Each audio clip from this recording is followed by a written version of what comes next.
Untuk perempuan yang janda, suaminya meninggal, kalau dia tidak hamil maka iddahnya adalah 4 bulan 10 hari. Minat tazayyini berupa berhias. Nah, kalau udah lebih dari 4 bulan 10 hari ya diperbolehin maca, ya dibolehin dandan. Wa ta'ridi dan menerima lil khitobi untuk dihitbah, untuk dilamar. Ya adatnya orang Indonesia, khususnya budaya kita orang Jawa, orang Sunda, orang Betawi sama. Ya, kalau orang baru ditinggal mati suaminya, jangan keluar dulu. Nah, itu berlebihan. Nah, kalau misalnya dia keluar untuk kebutuhan, ya untuk beli sayur, untuk beli beras, atau si perempuan tulang punggung keluarga, suaminya meninggal, siapa yang mau ngasih makan? Emang ustadznya mau ngasih makan? Ustadz aja kabur kok. Ya.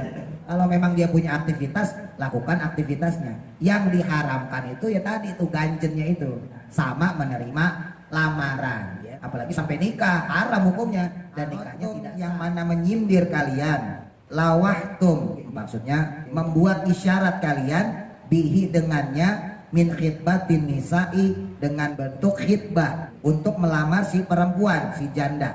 Nah, dalam hal melamar perempuan yang janda yang ditinggal mati suaminya di masa iddah, menyindir atau dengan menggunakan bahasa isyarat diperbolehkan sama Al-Quran.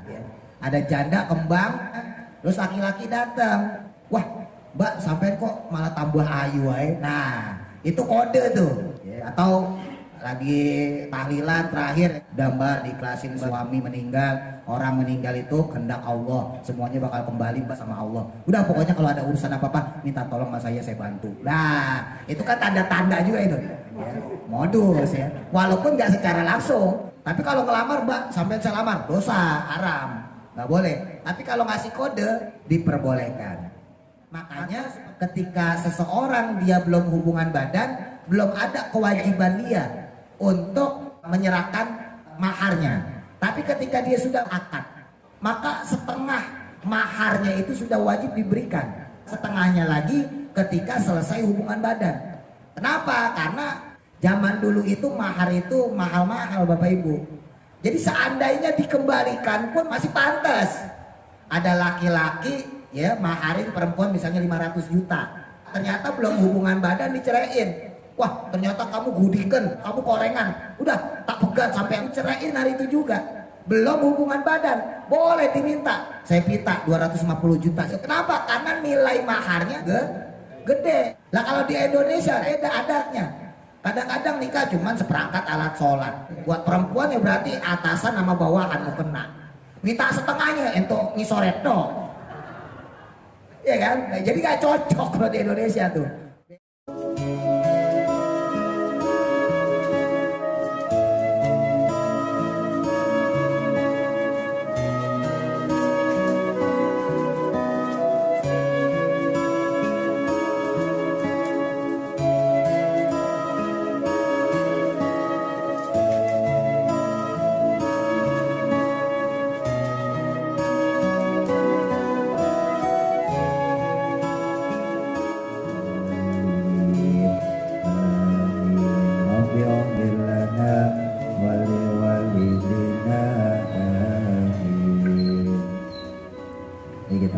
Kembali masih pada surah Al-Baqarah, ayat selanjutnya ayat 234. Bismillahirrahmanirrahim. Qala musannifu rahimahullahu ta'ala wa nafa'ana bihi wa bi barakati ulumihi fi daraini amin. Walladzina yutawaffawna minkum wa yadharuna azwaja wallahu a'lam bimuradi.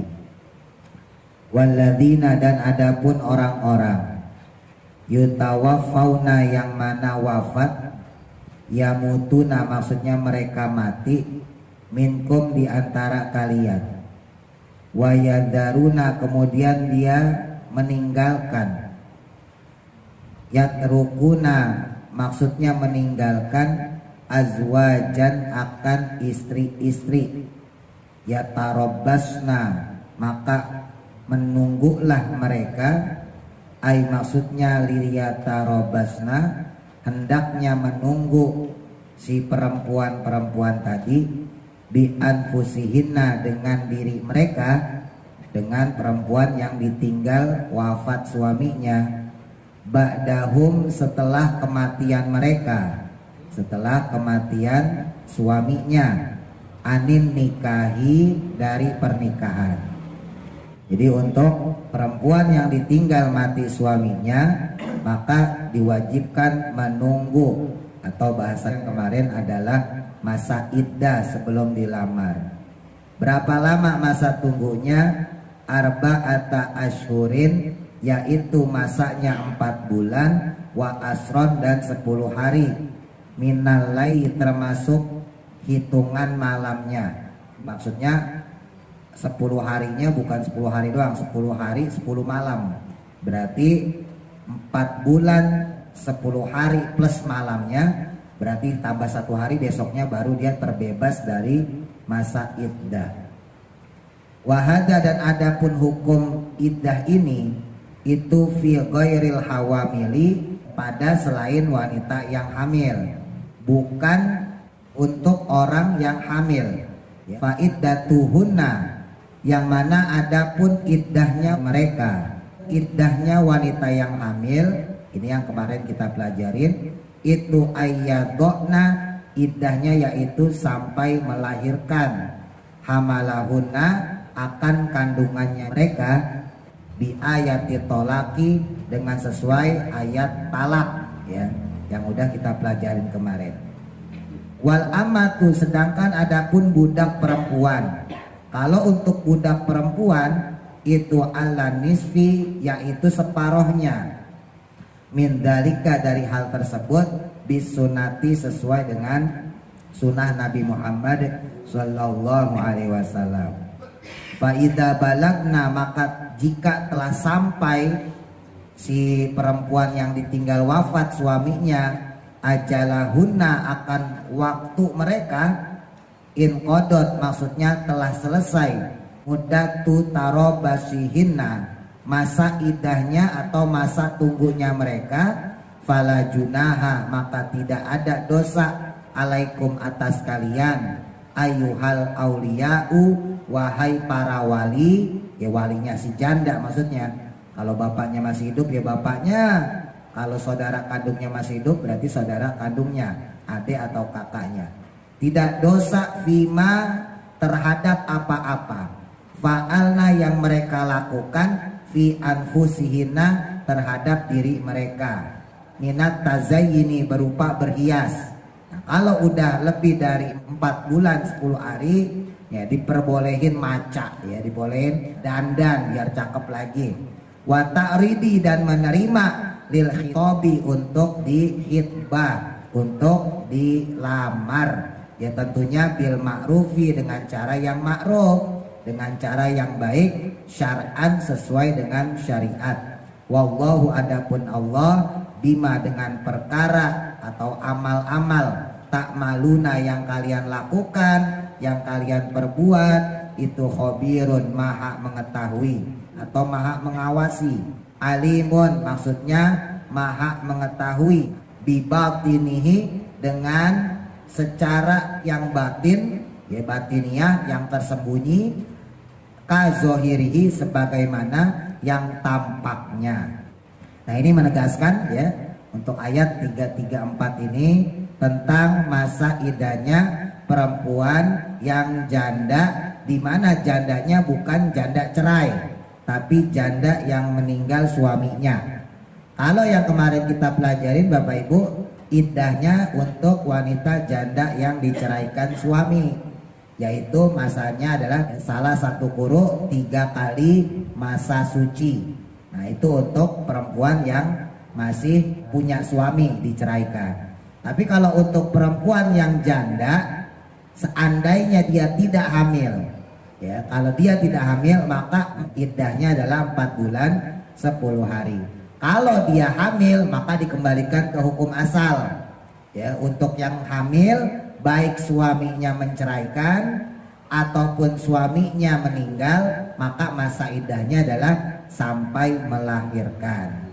Nah, disinilah kemudian ketika masa iddahnya seorang janda tadi selesai, diperbolehkan melamar. Artinya kesimpulan dari yang kemarin, seorang muslim laki-laki dalam hal ini kita haram hukumnya melamar perempuan yang masih dalam masa iddah.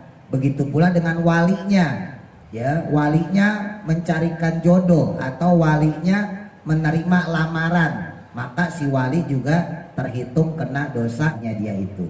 Nah, makanya ketika seseorang itu melakukan khitbah, ya, lamaran kepada janda, baik yang jandanya itu ditinggal mati suami atau janda cerai, maka harus dipastikan dulu.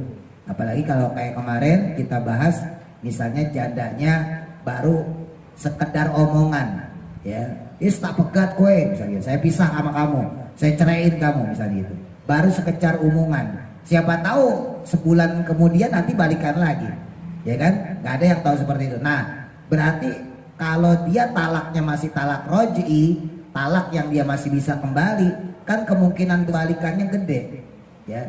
Beda lagi kalau talak bain, talak 3, maka harus diseling, ya kan?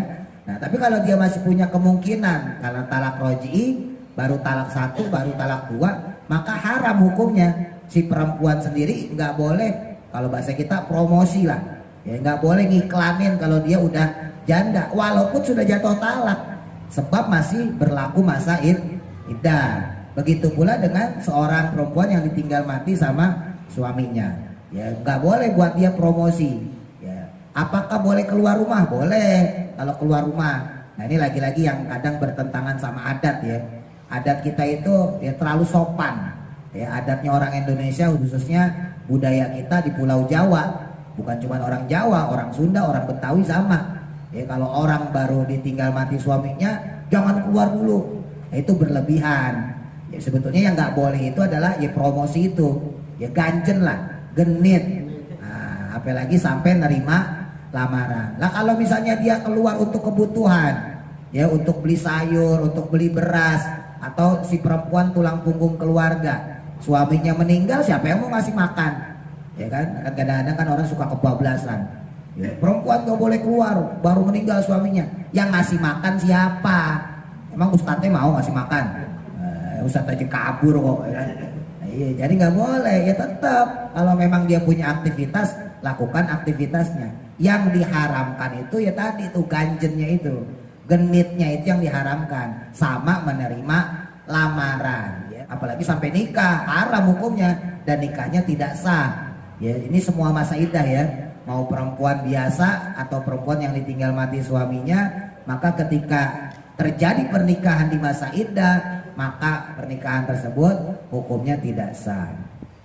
Wala junaha, dan tidak berdosa, nggak apa-apa, alaikum bagi kalian, fima pada sesuatu, ya maksudnya janda tadi, arotum yang mana menyindir kalian, lawahtum maksudnya membuat isyarat kalian, bihi dengannya, min khitbatin nisa'i dengan bentuk melamar, ya, bentuk khitbah, pengajuan diri untuk melamar si perempuan, si janda, al mutawafa yang diwafatkan, anhuna dari mereka, ya, dari si perempuan yang janda tadi, azwajuhuna suami-suami mereka, fil iddati dalam masa iddah.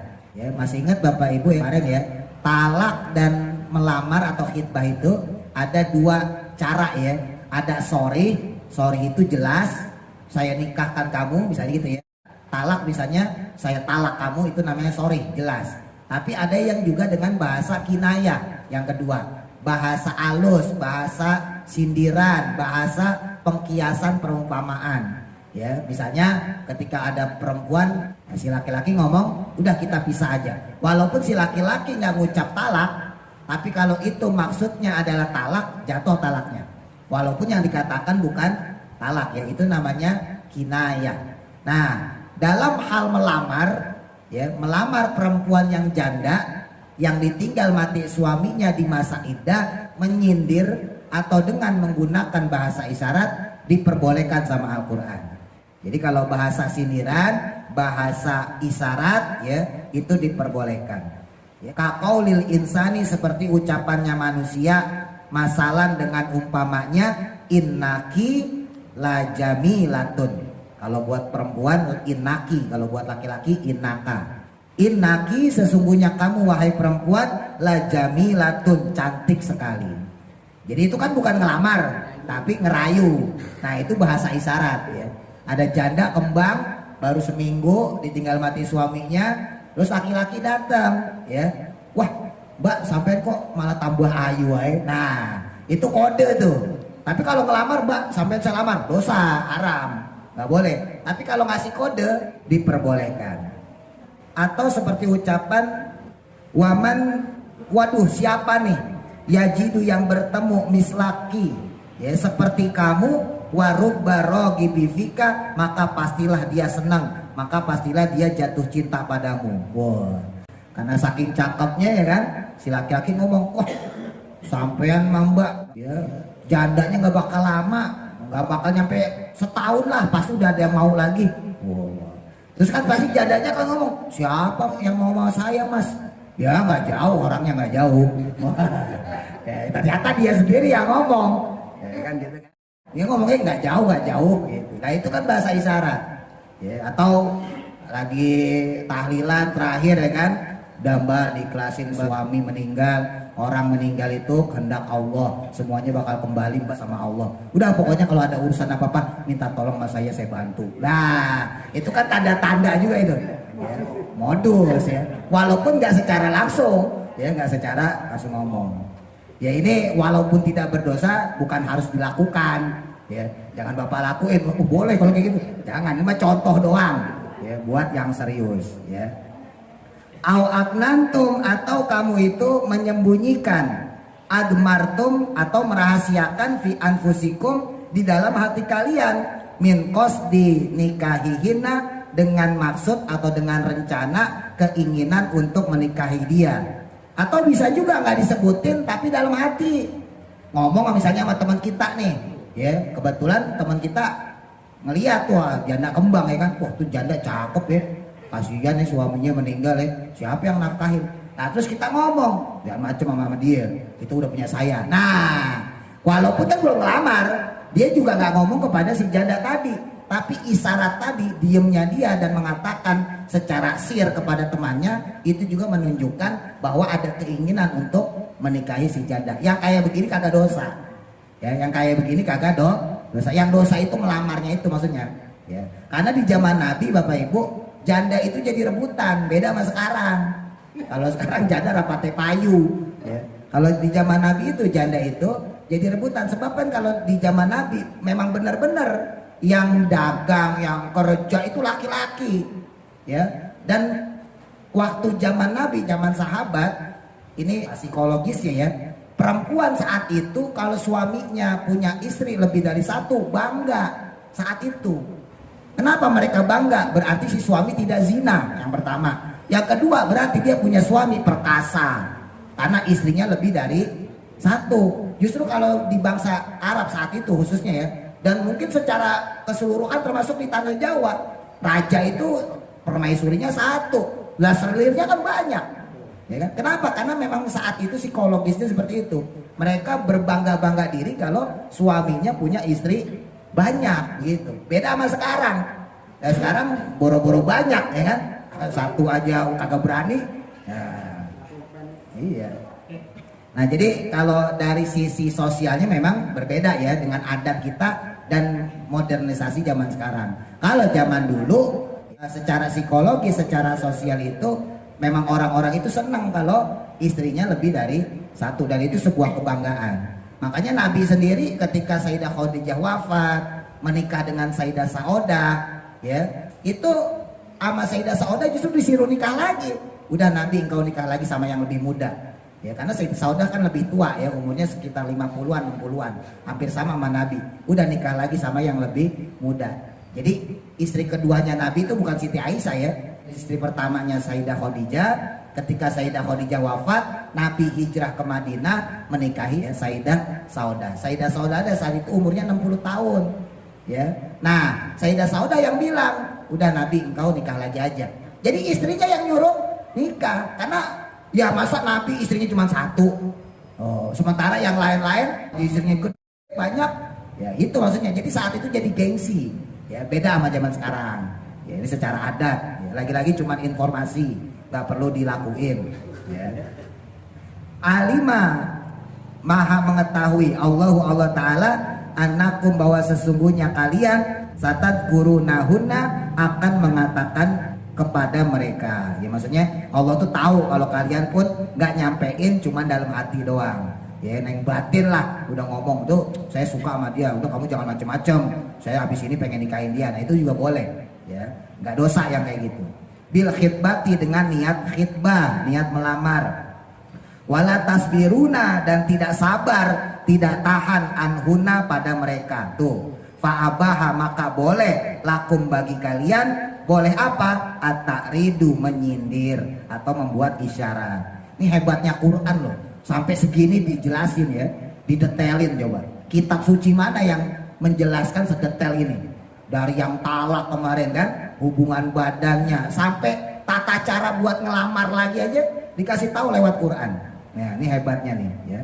Walakin tetapinya, nah la tuaiduhunna, janganlah kalian itu menjanjikan kepada mereka siron secara rahasia. Ai nikahan maksudnya untuk nikah, nggak boleh kalau langsung saya nikah ya, udah kita nikah siri dulu misalnya, nikah agama nggak boleh, orang masih masa iddah ya, nggak diperbolehkan ya. Illa kecuali lakin tetapinya maksudnya antakulu mengucap kalian kaulan dengan ucapan ma'rufan yang baik tuh. Jadi kalau mau ucap ya ucapin yang baik, jangan ucapan yang langsung kayak tadi sore ya, ucapan yang langsung jelas saya bakal lamar kamu, nggak boleh, haram, dosa ya. Ai maksudnya ma yaitu ucapan ya qaul urifa yang diketahui syar'an secara syarak minat ta'ridi berupa sindiran. Falakum maka hukumnya boleh bagi kalian zalika akan hal tersebut. Wala ta'zimu dan jangan juga kamu memastikan uqdatan nikah akan mengakadkan akad nikah. Ai maksudnya ala aqdihi untuk ya akad nikah, nggak boleh juga mastiin ya nanti kamu bakal saya lamar, nggak boleh. Masa iddah ya sekali lagi ya, di dalam masa iddah nggak boleh. Nanti kamu habis masa iddah bakal saya lamar, itu juga nggak boleh. Yang diperbolehkan hanya bentuk sindiran, ingat ya, yang diperbolehkan adalah bentuk sindiran dan bahasa isyarat ya. Tapi kalau langsung nggak boleh, atau memastikan juga nggak boleh, menjanjikan juga nggak boleh. Hatta ya belugo sehingga sampailah alkitabu kitab, maksudnya kepastian iddah. Ai maksudnya al maktubu yaitu yang tertulis, maksudnya terhukumi ya secara syariat minal iddati dari masa iddah, ajalahu akan waktunya, bi ayyantahi berupa selesainya masa iddah dia, wa'lamu dan ketahuilah oleh kalian annallaha sesungguhnya Allah itu ya'lamu zat yang maha mengetahui ma akan perkara fi anfusikum yang ada dalam hati kalian minal azmi berupa menyengaja nikah wa ghairihi atau sebaliknya, maksudnya bukan sengaja mau ngelamar tapi untuk guyon-guyonan. Nah ini juga nggak boleh nih, hati-hati ya. Jadi kalau melakukan sindiran, melakukan isyarat memang tujuannya adalah untuk tujuan yang benar. Kalau dia masa iddahnya habis, maka dia akan melamarnya, akan menikahinya.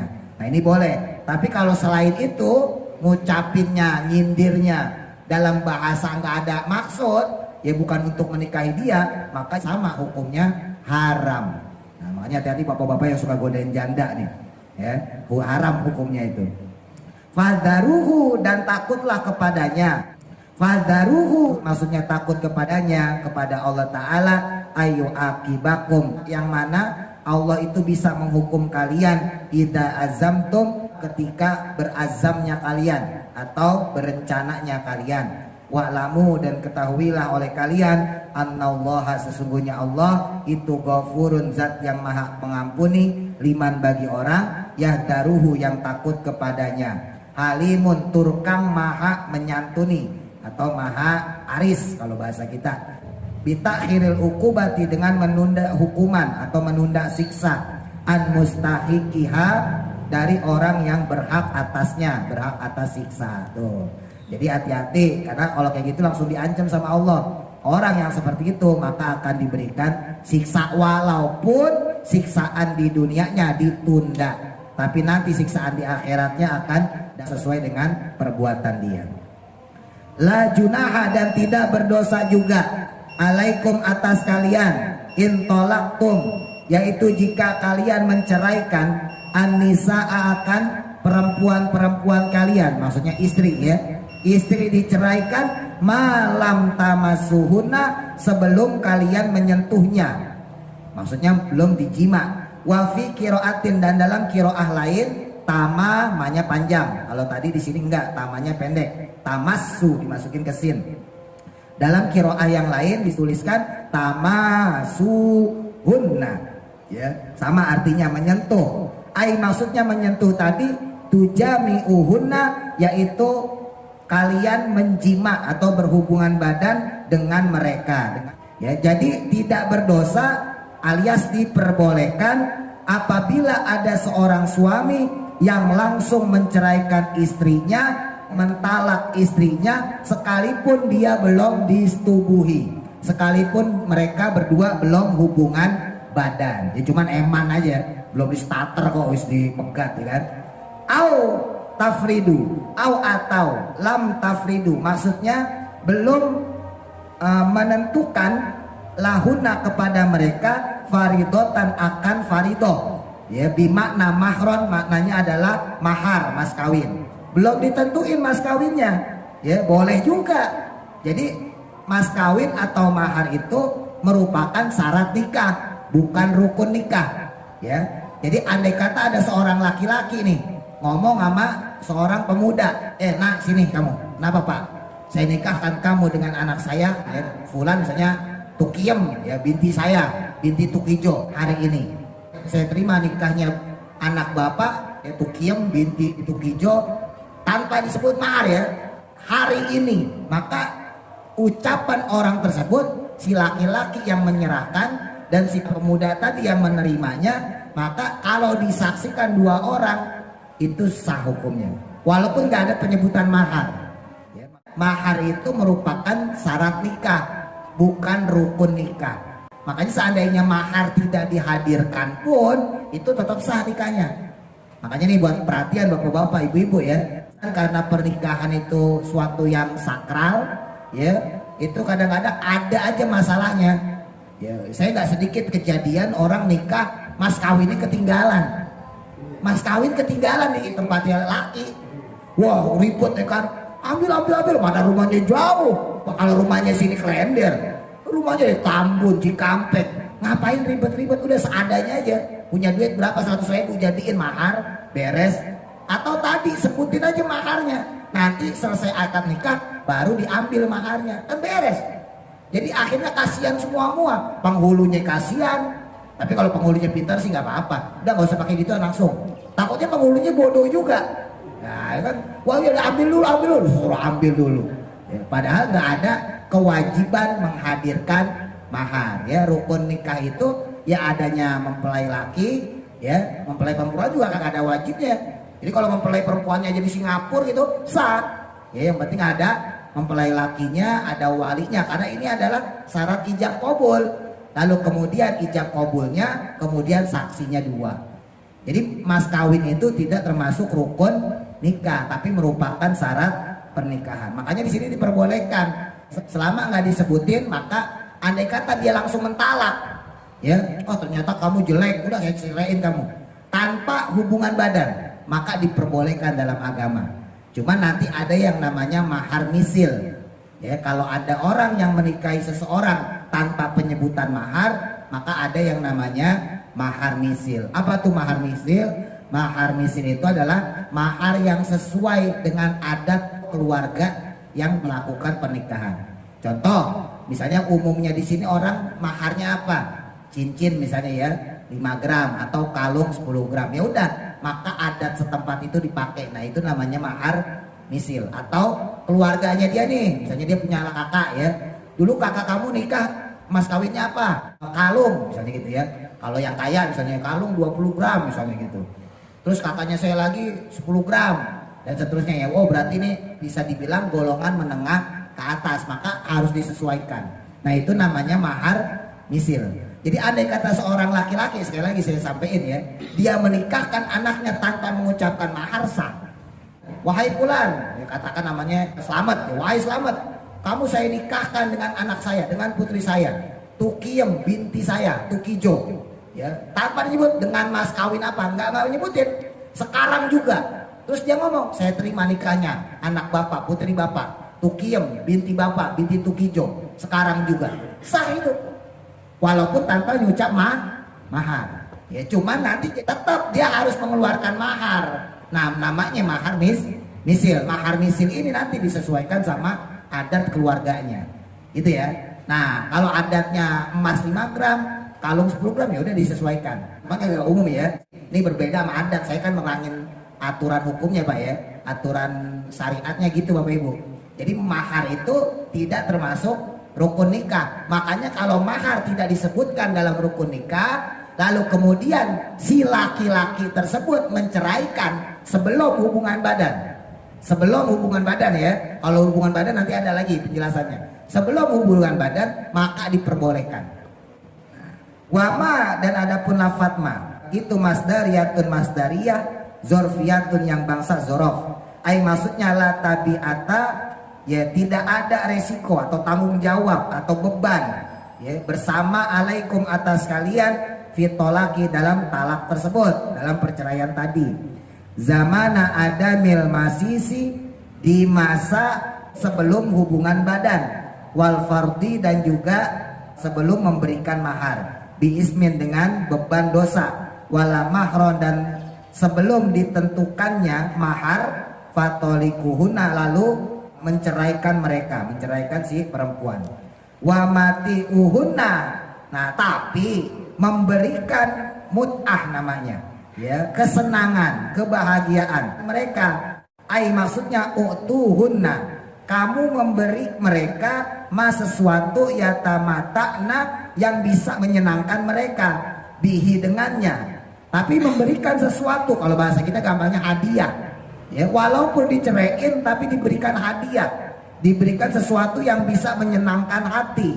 Alal musi'i atas orang yang mampu, al gina maksudnya adalah orang yang kaya, minkum dari kalian, ya qadaruhu sesuai dengan kadar ukuran kemampuannya.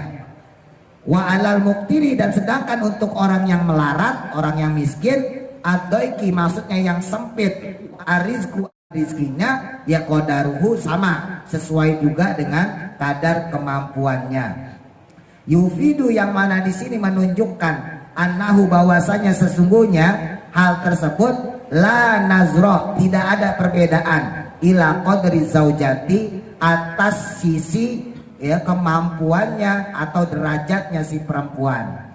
Mataan dengan pemberian, tantian yang menyenangkan, bil ma'rufi dengan ma'ruf. Nah jadi andai kata ada seorang laki-laki yang menceraikan perempuan, dia belum hubungan badan, sekalipun itu diperbolehkan, tapi tetap dianjurkan untuk memberikan sesuatu yang menyenangkan bagi si istri tersebut. Syar'an dengan secara syariat, sifatu mataan menjadi sifatnya lafadz mataan. Hakon dengan kewajiban. Nah jadi hukumnya memberikan hadiah tadi, ya tamatu tadi, mut'ah tadi, hukumnya wajib. Sifatu saniyatin menjadi sifat yang kedua, au masdarun atau menjadi masdar, mu'akadatun yang mu'akadah, alal muhsinina atas orang yang berbuat kebaikan. Al mutiina maksudnya yaitu orang yang taat kepada Allah. Nah jadi kalau ada orang yang dia berbuat perceraian ya sebelum hubungan badan, ini sebetulnya ayatnya ada lanjutannya nih ya, waktunya kelamaan saya sambung aja sedikit. Jadi kalau untuk orang yang telah hubungan badan lalu menceraikan, maka kewajiban mahar itu penuh. Jadi gampangnya begini, kalau dalam jumhur ulama ya, madhab 3, madhabnya Imam Malik, Syafi'i dan Hambali, kalau Hanafi beda sendiri ya, itu yang dimaksud dengan nikah itu adalah akad. Ya, yang dimaksud nikah adalah akad. Beda dengan madhab Hanafi, yang dimaksud nikah adalah aljima, hubungan badan. Jadi intisari pernikahan menurut madhab Hanafi adalah jima, hubungan badan. Sedangkan menurut jumhur ulama termasuk kita madzhab Syafi'i, yang namanya nikah itu adalah akad nikah itu sendiri. Makanya ketika seseorang dia belum hubungan badan, belum ada kewajiban dia untuk menyerahkan maharnya. Tapi ketika dia sudah akad, nanti di ayat selanjutnya, maka setengah maharnya itu sudah wajib diberikan. Lah setengahnya lagi kapan? Setengahnya lagi ketika selesai hubungan badan. Jadi hukumnya aslinya begitu Bapak Ibu. Cuman kan nggak umum, sekali lagi ya. Umumnya di kita, di Indonesia mahar ya penuh. Maharnya apa? Kalung 10 gram, cincin 10 gram langsung. Tapi secara hukum Islam sebetulnya kok begitu. Ya, secara hukum syariat, secara hukum fikih, orang itu diwajibkan seluruh maharnya itu diberikan kepada perempuan secara mutlak kalau dia sudah hubungan badan. Ya, akadnya sudah terjadi lalu kemudian hubungan badan. Adapun kalau dia belum hubungan badan, maka diperbolehkan memintanya setengah. Jadi separuh daripada mahar tadi dipinta sama suaminya. Karena saya belum hubungan badan sama kamu, kan kamu saya kasih 10 gram, maka saya minta balikin 5 gram. Atau kalau bentuknya duit, karena kamu saya kasih duit 10 juta, karena kita belum hubungan badan, saya ceraikan kamu, maka saya minta yang 5 juta separuhnya. Itu boleh. Ini secara hukum, sekali lagi ya, kita nggak bicara adat. Kalau bicara adat ya enggak, biasanya ya di PDW, nah gitu kan, diambil semua. Kenapa? Karena ini lagi-lagi di zaman Nabi secara menyeluruh, zaman dulu itu mahar itu mahal-mahal Bapak Ibu. Ya, Nabi sendiri menikahi Sayyidah Khadijah itu dengan 100 ekor unta maharnya. Nabi Muhammad SAW, Nabi kita itu menikahi Sayyidah Khadijah dengan 100 ekor unta. Satu unta itu kurang lebih 50 juta. Kali 100 berapa? Ada nggak orang kaya zaman sekarang? Coba, pernah nggak dengar ada orang ya, kaya terus maharnya sampai 100 sapi misalnya? Sampai sekarang pun belum ada. Tapi di zaman Nabi saat itu umum orang kayak begitu. Ya sampai sekarang pun seperti itu. Makanya banyak di Arab sana sampai sekarang yang belum nikah ya perempuan. Karena memang adatnya Arab saat itu ya, itu untuk perempuan itu harga maharnya mahal. Jadi seandainya dikembalikan pun masih pantas. Ada laki-laki ya maharin perempuan misalnya 500 juta. Ya, dimas kawinin 500 juta. Ternyata belum hubungan badan diceraiin. Wah, ternyata kamu gudikan misalnya gitu. Oh, ternyata kamu korengan. Udah, tak pegat sampai langsung. Dipegat langsung hari itu juga, diceraiin hari itu juga. Belum hubungan badan, boleh diminta. Saya minta 250 juta sisanya. Nah, itu kenapa? Karena nilai maharnya, nilai mas kawinnya gede. 500 juta dikurangin setengah, 250 juta. Lah kalau di Indonesia, nah ini lagi beda adatnya. Kadang-kadang nikah cuman seperangkat alat sholat.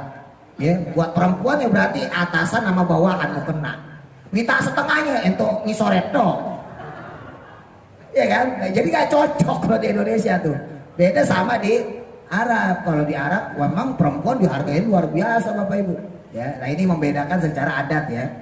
Jadi dari yang talak tadi, yang perempuan ditinggal mati suaminya pun sama seperti itu. Jadi sekali lagi syariat itu ya tetap hukum. Adapun adat ya kita tetap menghormati adat selama tidak bertentangan dengan syariat. Tapi kalau bertentangan dengan syariat ya nggak boleh. Disebut dalam kaidah fikih al adatu muhakkamah. Adat itu bisa menjadi hukum kecuali kalau dia itu bertentangan dengan syariat. Wallahu a'lam. Mudah-mudahan manfaat. Al-Fatihah.